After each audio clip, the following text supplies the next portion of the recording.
ታሪካችን የሚጀምረው በአውሮፕላን ማረፊያ ውስጥ ሁሉም ሰው ትኩር ብሎ በሚመለከተውና እጅግ ቁጡ በሆነው ካንግ ቴሙ በተባለ ወጣት ላይ ሲሆን እሱም የጎፉድ የተባለ ግዙፍ ኩባንያ አዲሱ ዋና ስራ አስፈጻሚ ነው። በዚያም አንዲት ሴት በአጋጣሚ ስትገጨው በንዴት ቢቆጣም ረዳቱ የሆነው ሱንግሃን ልጅቷን በማረጋጋት ቴሙ ምን ያህል ኮስተር ያለ ሰው እንደሆነ ያሳየናል። ወዲያውኑም ቴሙ በኩባንያው ማስታወቂያ ላይ ስላለው ታዋቂ ሰው ቅሬታውን በማንሳት አላስፈላጊ ወጪዎችን እንደማይወድና ስራን ብቻ እንደሚያስቀድም ግልጽ ያደርጋል። ቆይ ከዛ በፊት አሁን ላይ 0 ሰብስክራይበር ነው ያለን። እቅዳችን በዚህ 90 ቀን ውስጥ 100,000 ሰብስክራይበር ለመግባት ነው። አንችልም? እንችላለን። ሰብስክራይብ አድርጉ። በሌላ በኩል ሺንሃሪ የተባለችውን ዋና ገጸ ባህሪያችንን የምናገኝ ሲሆን እሷም በዚሁ ኩባንያ ውስጥ የምርምር ቡድን አባል ሆና በላብራቶሪ ውስጥ ስትሰራ የአዲሱ ፕሬዝዳንት የሹመት በዓል መጀመሩን ትሰማለች። በመሆኑም ሁሉም ሰራተኞች አዲሱንና መልከ መልካሙን ፕሬዝዳንት ለማየት በአዳራሽ ቢሰበሰቡም ረዳቱ ሱንግሁን መጥቶ ቴሙ እንዲህ አይነቱን የትዕይንት ዝግጅት ስለማይወድ እንደማይመጣና ወደፊት በስራ ገበታ ላይ ብቻ እንደሚገናኟቸው ሲያሳውቅ ሁሉም በድንጋጤ ይዋጣሉ። ይህ በእንዲህ እንዳለ የቴሙ አያትና የኩባንያው መስራች በልጅ ልጃቸው ድርጊት ክፉኛ ያዝናሉ። በቀጣዩ ትዕይንት ሰራተኞች የሃሪን የልደት በዓል እያከበሩ ሳለ ሃሪ ለረጅም ዓመታት በድብቅ ከምታፈቅረው የልጅነት ጓደኛዋ ሚኑ የደስታ መግለጫና የራት ግብዣ መልእክት ሲደርሳት በከፍተኛ ደስታ ትዋጣለች። በመሆኑም ለጓደኛዋ ጂን ዮንግሶ በመደወል ሚኑ ፍቅሩን ሊገልጽላት እንደሚችል በጉጉት ትነግራታለች። ይሁን እንጂ ሬስቶራንት ውስጥ ሲገናኙ የሃሪ ልብ ክፉኛ ይሰበራል። ሚኑ የፍቅር ጥያቄ ከማቅረብ ይልቅ የምትወደውን የሙዚቃ ኮንሰርት ቲኬት በመስጠት ከጥሩ ወንድ ጋር ሂጂበት ሲላት ሃሪ አሁንም ድረስ እንደ ጓደኛ ብቻ እንደሚያያት በመረዳት በሐዘን ትዋጣለች። በተመሳሳይ ሰዓት የቴሙ አያት ቴሙ ቶሎ እንዲያገባ ግፊት ማድረግ ይጀምራሉ። ቴሙ ለፍቅርም ሆነ ለትዳር ምንም አይነት ጊዜና ፍላጎት እንደሌለው ቢገልጽም አያቱ ግን 20 ከተለያዩ ሴቶች ጋር የትውውቅ ቀጠሮዎችን እንዳዘጋጁለት ይነግሩታል። ቴሙ መጀመሪያ ላይ ፈጽሞ አሻፈረኝ ቢልም የአያቱ ጤና ክፉኛ ሲታወክ ግን ምርጫ ስላጣ ብቻ ቀጠሮዎቹን ለማድረግ ይገደዳል። በሌላ በኩል የሃሪ ጓደኛ የሆነችው ዮንግሶ አባቷ ከአንድ ሀብታም ነጋዴ ጋር የትውውቅና የጋብቻ ቀጠሮ ስላዘጋጁባት ክፉኛ ትጨነቃለች። በመሆኑም ሃሪን በእሷ ቦታ ተክታ እንድትሄድና ልክ ከዚህ ቀደም እንደምታደርገው ሰውየውን በሚያስጠላ ባህሪ እንድታባረርላት ትለምናታለች። መጀመሪያ ላይ ሃሪ ብታንገራግርም ለጓደኝነታቸው ስትልና ዮንግሶም ጥሩ ክፍያ ስለምትሰጣት ትስማማለች። ይህንንም ተከትሎ ዮንግሶ ሃሪን ወደ ውድ የልብስና የውበት ሳሎን በመውሰድ ማንነቷ ፈጽሞ እንዳይታወቅ አድርጋ በሚያምር ሁኔታ ታዘጋጃታለች። በመጨረሻም ሃሪ ለቀጠሮ ወደ ሬስቶራንቱ ስታመራ ከፊት ለፊቷ የተቀመጠው ሰው የራሷ የኩባንያ ፕሬዝዳንት የሆነው ካንግ ቴሙ መሆኑን ስታይ በከፍተኛ ድንጋጤ ትዋጣለች። ሃሪ ማንነቷ እንዳይጋለጥ በመፍራት ቴሙን ለማስደንገጥና ለማባረር በማሰብ እጅግ ያልተለመዱና የሚያሳፍሩ ባህሪያትን ማሳየት ትጀምራለች። ገንዘብ እንደምታመልክ፣ በአንድ ጊዜ ከበርካታ ወንዶች ጋር እንደምትገናኝና አላስፈላጊ ቃላትን በመጠቀም ብታስመስልም ቴሙ ግን በዚህ ሁሉ ሳይረበሽ በረጋ መንፈስ ይመለከታታል። በመጨረሻም ቴሙ ሙሉ በሙሉ ለማስበርገግ አስባ በቀጥታ ወደ ሆቴል አልጋ እንዲሄዱ ስትጠይቀው ቴሙ ይሸሻል ብላ ስትጠብቅ እሺ እንሂድ ሲላት ሃሪ ንግግር ታጣለች። በዚያች ቅጽበት አንዲት ሴት በንዴት መታ የሃሪን ጸጉር በመጎተት ከፍቅረኛዋ ጋር አይቻታለሁ ብላ ጸብ ስትፈጥር ቴሙ ጣልቃ በመግባት ሃሪን ያስጥላታል። ከዚያም ወደ ቤቷ ሲሸኛት ሃሪ አሁንም መጥፎ ሴት መስላ ለመታየት ብትሞክርም ቴሙ ግን ቆራጥ ውሳኔ ላይ ይደርሳል። ቴሙ አያቱ በየቀኑ ከሚያዘጋጁለት አሰልቺ የሴቶች ቀጠሮ ለመገላገል ሲል ብቻ ለረዳቱ ሱንግሁን ይቺን አሁን ያገኛትን ሴት እንደሚያገባት ይነግረዋል። በሌላ በኩል ሃሪና ዮንግሶ እቅዳቸው የተሳካ መስሏቸው በደስታ ሲያከብሩ የዮንግሶ አባት ደውለው ቴሙ እሷን ለማግባት መወሰኑ ሲነግራቸው የሁለቱም ፊት በድንጋጤ ይለወጣል። በማግስቱ ሃሪ በኩባንያው ውስጥ ስትሰራ ቴሙና ረዳቱ ሱንግሁንን ድንገት ስታያቸው ማንነቷ እንዳይታወቅ ፊቷን አዙራ ለመደበቅ ትሞክራለች። ሆኖም ቴሙ ሚሽን ሃሪ ብሎ ሲጠራት ስሟን እንዲታወቀ ብላ ክፉኛ ትደነግጣለች።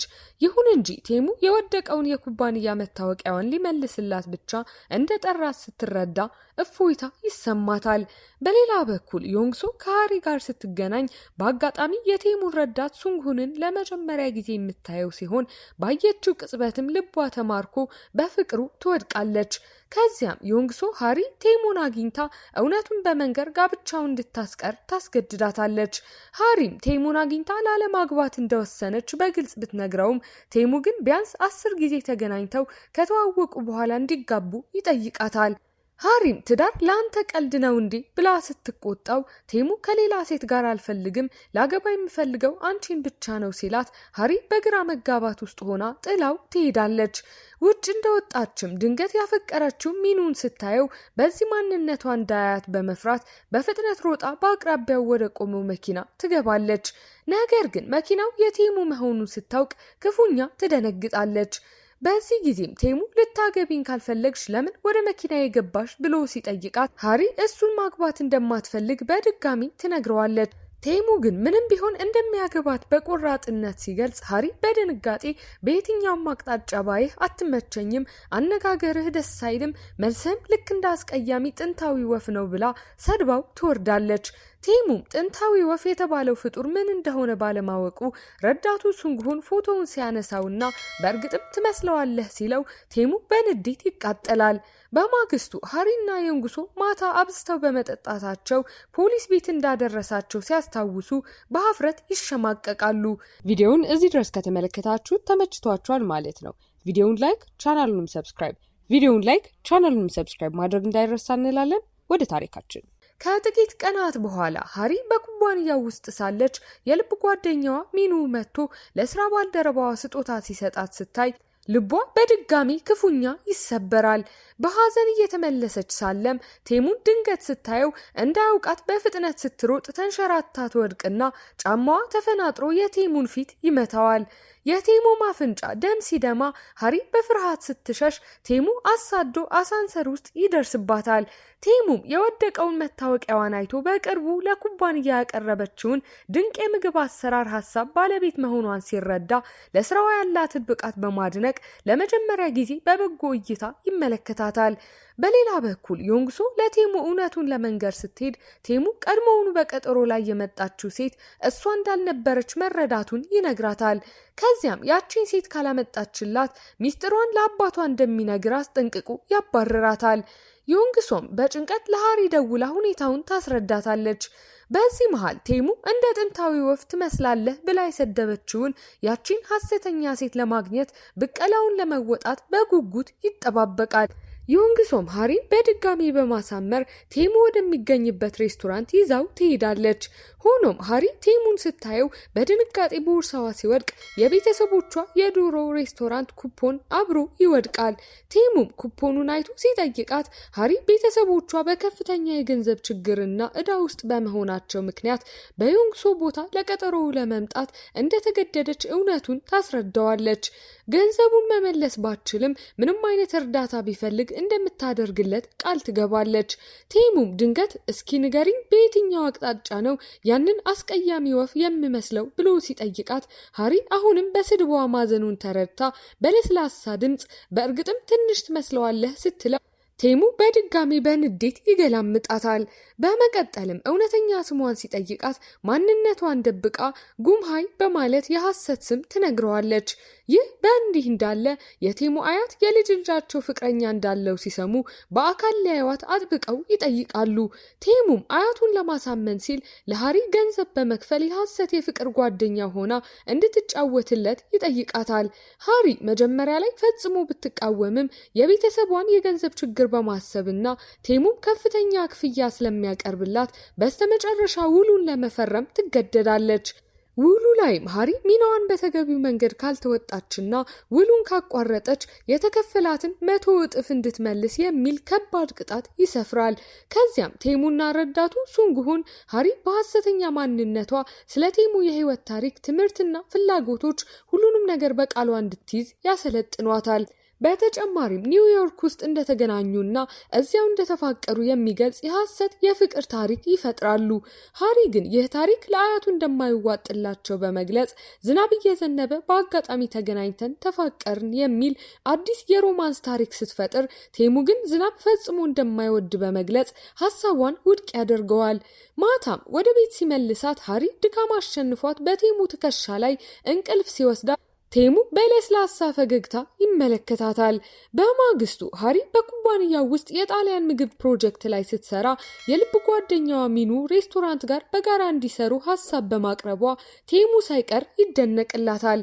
ሃሪም ይህንን የምስራች ለሚኑ ለመንገር በደስታ ወደ ሬስቶራንቱ ስትሄድ ሚኑ ከቀድሞ ፍቅረኛው ጋር ተመልሶ ተቃቅፈው ስታያቸው የ7 ዓመት የፍቅር ተስፋዋ በአንዴ ይፈራርሳል። በከፍተኛ የልብ ስብራት ውስጥ ሆና እየተመለሰች ሳለም ሰዎች ሲገጯት እቃዎቿ ይበተናሉ። ልክ በዚያች ቅጽበት ቴሙ ደውሎ ሃሪ ስታለቅስ ድምጿን ሲሰማ ምንም ሳይናገር በጸጥታ ስልኩን ይዘጋል። በቀጣዩ ቀን ቴሙና ሃሪ የአያቱን እምነት ለማግኘት ሲሉ አብረው ምሳ ለመብላት ይገናኛሉ። አያቱም የሃሪን ማንነት ለመፈተሽ በርካታ ጥያቄዎችን ሲጠይቋት ሃሪ ሁሉንም በሚገባ በመመለስ አያቱን ክፉኛ ታስደምማለች። አያቱም በመደሰት የሃሪ የምትወደው ዘፋኝ የሙዚቃ ኮንሰርት ትኬት በመስጠት አብረው እንዲሄዱ ያበረታቷቸዋል። በኮንሰርቱ ላይ ዘፋኙ ከአንድ አድናቂ የተላከለትን ደብዳቤ ሲያነብ ለ7 ዓመታት ከጎኔ ላልተለየችኝ ነገር ግን እስካሁን የፍቅር ጓደኛ ለሌላት ምርጥ ጓደኛዬ የሚለውን መልእክት ስትሰማ ሃሪ ደብዳቤው ከሚኑ እንደተላከላት በመረዳት በጸጥታ እንባዋን ታፈሳለች። ኮንሰርቱ ካለቀ በኋላ ቴሙ እጇን ይዞ ለምን ሁልጊዜ ታለቅሻለሽ ብሎ ሲጠይቃት ሃሪ ከ7 ዓመት በኋላ በመጨረሻም መልሴን አግኝቻለሁ፣ እውነታውን መቀበል አለብኝ ስትል በሐዘን ትመልስለታለች። ቴሙ ጊዜሽ ባክኗል ወይስ አልባከነም የሚለውን ጊዜ ራሱ ይወስነዋል ብሎ ሲያጽናናት ሃሪ ለመጀመሪያ ጊዜ ቴሙን በበጎና ሞቅ ባለ እይታ መመልከት ትጀምራለች። በማግስቱ ሃሪ ኳስ አይኗን መቷት ስላበጠ ማንነቷ እንዳይታወቅ ትልቅ መነጽር አድርጋ ወደ ስራ ትገባለች። በዚያም አዲሱ የምግብ አሰራር ውድድር ሲካሄድ ሚኑና ሃሪ ያዘጋጁትን ምግብ ቴሙ ቀምሶ የሃሪን ድንቅ ችሎታ በተዘዋዋሪ በማድነቅ ምስጋናውን ይገልጻል። በማታው ሰዓት ሃሪ ወደ ሚንጉ ሬስቶራንት ስትሄድ ሚኑ ኮንሰርቱን ከማን ጋር ሄድሽ ብሎ ሲጠይቃት ሃሪ ከአንድ ወንድ ጋር ነው የሄድኩት ብላ ትነግረዋለች። ሚኑም አንቺ የወንድ ምርጫሽ ጥሩ አይደለም አስተዋውቂኝ ሲላት ሃሪ የራሴን ህይወት ራሴ መምራት እችላለሁ፣ አንተ የራስህ ፍቅረኛ ላይ አተኩር ብላ በድፍረት ትመልስለታለች። ልክ በዚህ ጊዜ ቴሙ ወደ ሬስቶራንቱ ሲገባ ሃሪ በፍርሃት ከጠረጴዛ ስር ትደበቃለች። ቴሙም ከሚኑ ጋር ሲነጋገር ሃሪን እንደ ጓደኛ ብቻ ነው የምታያት ወይስ ሌላ ስሜት አለህ በማለት በቅናት መንፈስ ይጠይቀዋል። በሌላ በኩል ዮንግሶ ሱንግሁንን መንገድ ላይ ስታገኘው ልታዋራው ብትሞክርም እሱ ግን የቴሙን ክብር ለመጠበቅ ሲል ከእሷ ጋር ምንም አይነት ግንኙነት ማድረግ እንደማይፈልግ በግልጽ ነግሯት ይርቃል። በተመሳሳይ ሰዓት የቴሙ አያት ቴሙና ሃሪ የዓመታዊ የፍቅር በዓላቸውን እንዲያከብሩ ትዕዛዝ ሲሰጡ ሁለቱም የውሸት በዓላቸውን ለማክበር ይገደዳሉ። ቴሙም ለሃሪ እጅግ ውድ የሆነ ነጭ ቀሚስ ገዝቶላት ወደ ምርጥ ሬስቶራንት ይዟት ይሄዳል። በራት ግብዣው ላይ ሃሪ የምግቡን ጣዕም በሙያዊ መንገድ ስትገልጽ ቴሙ ክፉኛ ይደነቃል። ድንገት የሃሪ ቀሚስ ከኋላ ሲቀደድባት ቴሙ ማንም እንዳያይባት በፍጥነት ከኋላዋ በመቆም ይሸፍንላታል። በመቀጠልም ወደ ውጭ ወጥተው የሚያምረውን የርችት ትዕይንት ሲመለከቱ ሃሪ የሰማዩን ውበት ስታደንቅ ቴሙ ግን የእሷን ውበት በትኩረት ይመለከት ነበር። ይህም ቴሙ ለሃሪ እውነተኛ የፍቅር ስሜት ማዳበር መጀመሩን ያሳያል። ይሁን እንጂ በዚያች ሌሊት ቴሙ በመኪናው ውስጥ የሃሪን ቦርሳ አግኝቶ ሲከፍተው የኩባንያው ሰራተኛ የሆነችው ሺንሃሪ መታወቂያን ያገኛል። የሐሰተኛ ፍቅረኛው ጉምሃይና ሰራተኛው ሃሪ አንድ ሰው መሆኗን ሲያረጋግጥ በከፍተኛ ድንጋጤና ንዴት ይዋጣል። በማግስቱ ቴሙ ሃሪን በቀጥታ ወደ ቢሮው በመጥራት የኩባንያው ሰራተኛ መሆኗን እንዳወቀ ሳያስታውቅ በስውር ጥያቄዎች ያፋጥጣታል። የጉምሃይ ትክክለኛ ትርጉም ምንድነው ብሎ ሲጠይቃት ሃሪ በድንጋጤ ውሸት ስትፈጥር ቴሙ እስከ መጨረሻው እንደምትዋሸው በመረዳት በንዴት ይቃጠላል። ይህንንም ተከትሎ ቴሙ ሃሪን ለመቅጣት በማሰብ የሰራችውን ማንኛውንም የምግብ ምርምር ውድቅ በማድረግ ደጋግማ እንድትሰራ ያንገላታታል። ሃሪም ተስፋ ቆርጣ ምክንያት ስትጠይቀው ቴሙ እኔ የምወደውን ጣዕም እስካላመጣሽ ድረስ አልቀበልም በማለት ኮስተር ብሎ ይመልስላታል። ይህ በእንዲህ እንዳለም የኩባንያው ዓመታዊ በዓል ሲደርስ ቴሙ የሐሰት ፍቅረኛውን ይዞ መቅረብ ስላለበት ሃሪን እንድትመጣ ያዛታል። በአንጻሩ ደግሞ በዚሁ በዓል ላይ የኩባንያ ሰራተኛ የሆነችው ሃሪ ልዩ ሽልማት ስለምትቀበል በአንድ ጊዜ 2 ቦታ መገኘት ስለማትችል ክፉኛ ትጨነቃለች። ሃሪ ታምም ያለው ብላ ለመቅረት ብትሞክርም ቴሙ ቤተሰቦቿን በሙሉ ወደ በዓሉ በመጋበዝ መውጫ ቀዳዳ ያሳጣታል። ሆኖም ማታ ላይ ሃሪ በውጥረትና በድካም ብዛት መጠጥ አብዝታ ስትሰክር ለቴሙ ደውላ የውል ቅጣትህ በጣም በዛብኝ እያለች ስታማርር ስልኩ ድንገት ይቋረጣል። ቴሙም በከፍተኛ ጭንቀት ውስጥ ሆኖ በሌሊት ሲፈልጋት በመጨረሻም አንድ መናፈሻ ውስጥ አግኝቷት ይዟት ይመለሳል። ሃሪም በስካር መንፈስ እኔ ጉምሃይ አይደለሁም ሺን ሃሪ ነኝ ይቅርታ ብላ እውነቱን ተናግራ ትከሻው ላይ እንቅልፍ ይወስዳታል። በማግስቱም ቴሙ ከዚህ በኋላ በመካከላችን ምንም አይነት ግንኙነት የለም የሚል መልእክት ሲልክላት ሃሪ 2 የተለያዩ ህይወት ከመኖር በመገላገሏ እፎይታ ቢሰማትም ውስጧ ግን ክፉኛ ይረበሻል።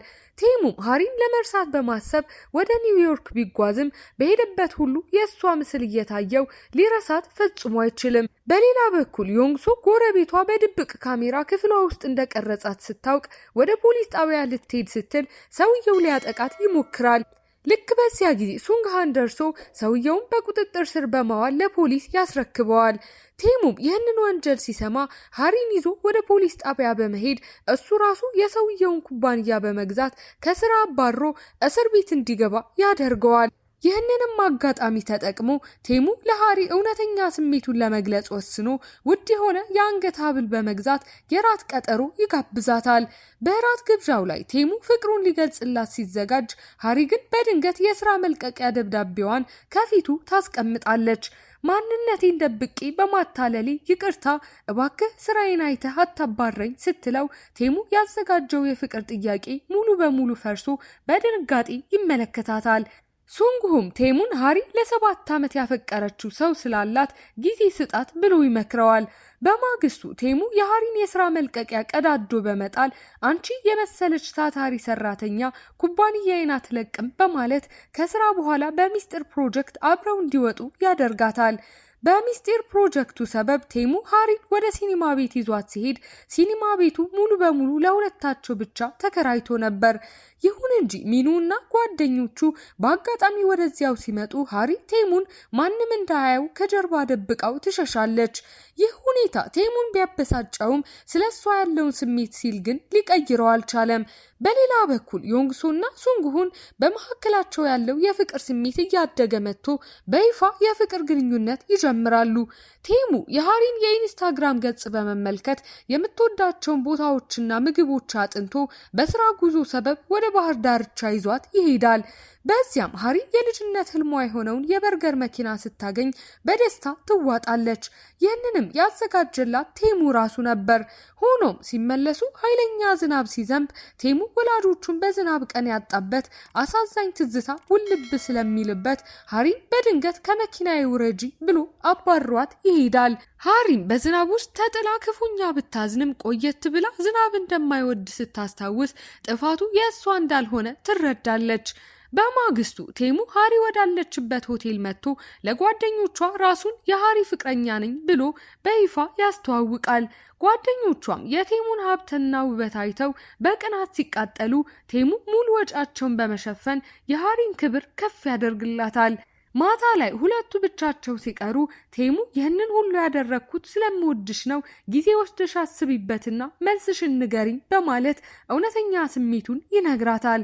ሃሪም ይህንን ስትሰማ ልቧ በፍቅር መምታት ይጀምራል። ከጥቂት ቀናት በኋላም ቴሙና ሃሪ በድጋሚ ሲገናኙ ቴሙ አሁንም መልስሽን እየጠበቅኩ ነው ሲላት ሃሪ ማመን አቅቷት ታለቅሳለች።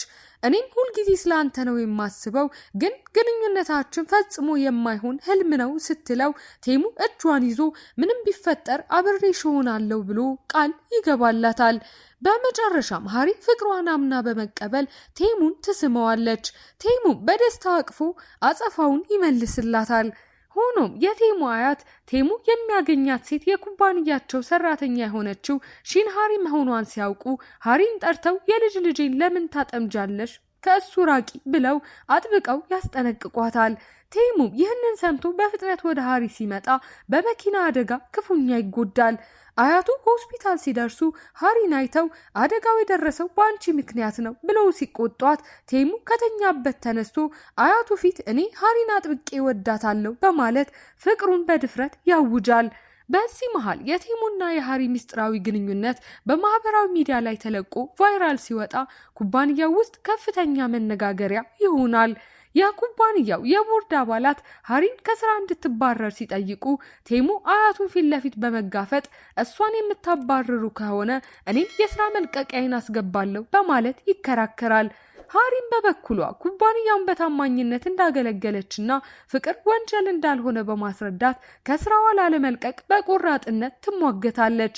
በሌላ በኩል ሱንግሁን ለዮንግሶ የልደት ስጦታ የጋብቻ ቀለበት አበርክቶላት ሲያገባት የዮንግሶ አባት ግን ግንኙነታቸው ሊያበላሹ ቢሞክሩም ዮንግሶ አባቷን ተቃውማ የራሷን ሕይወት ለመምራት ትወስናለች። ቴሙም የሃሪን ወላጆች አግኝቶ ምንም ቢፈጠር ከሃሪ ጎን ቆማለሁ እንዳገባት ፍቀዱልኝ ብሎ ሲጠይቃቸው ወላጆቿ የቴሙን ቅንነትና ፍቅር አይተው በደስታ ይስማማሉ። በዚህም ሃሪና ቴሙ በይፋ የፍቅር ህይወታቸውን በነጻነት ማጣጣም ይጀምራሉ። ከጥቂት ጊዜ በኋላ የቴሙ አያት በልብ ህመም ክፉኛ ሲታመሙና ሕክምናው በኮሪያ ውስጥ እንደማይገኝ ሲነገራቸው ቴሙ አያቱን ይዞ ወደ አሜሪካ ለመሄድ ይገደዳል። ከመሄዱም በፊት ለሃሪ ቶሎ መለሳለሁ ብሎ ቃል ገብቶላት ይለያያሉ። ለአንድ ዓመት ያህል በርቀት ፍቅር ሲቆዩ ድንገት ቴሙ አሜሪካ ውስጥ ከሌላ ሴት ጋር የፍቅር ግንኙነት ጀምሯል የሚል ሐሰተኛ ወሬ ይሰራጫል። ሃሪ በንዴት አሜሪካ ሄዳ ልታፋጥጠው ስትዘጋጅ ቴሙ በድንገት ከች ብሎ ላስገርምሽ ብዬ ነው የመጣሁት በማለት ያቅፋታል። ከዚያም ያሰራጩት ወሬ ሐሰት መሆኑና እሱ የሚያፈቅረው እሷን ብቻ እንደሆነ አረጋግጦላት ወደ መናፈሻ ይዟት ይሄዳል። በዚያም ውብ የሆነ የጋብቻ ቀለበት አውጥቶ ጊዜ ማባከን አልወድም አሁኑኑ እንጋባ ብሎ ጣቷ ላይ ቀለበቱን ያጠልቅላታል። ሃሪም በድንጋጤ እኮ ገና እሺ አላልኩም ስትለው ቴሙ ፈገግ ብሎ ቀለበቱን እስካደረግሽው ድረስ እሺ ብለሻል ማለት ነው በማለት እጇን ይዞ በፍቅር ሲራመዱ ታሪካችን እጅግ ማራኪ በሆነ ደስታና ፍቅር ይጠናቀቃል።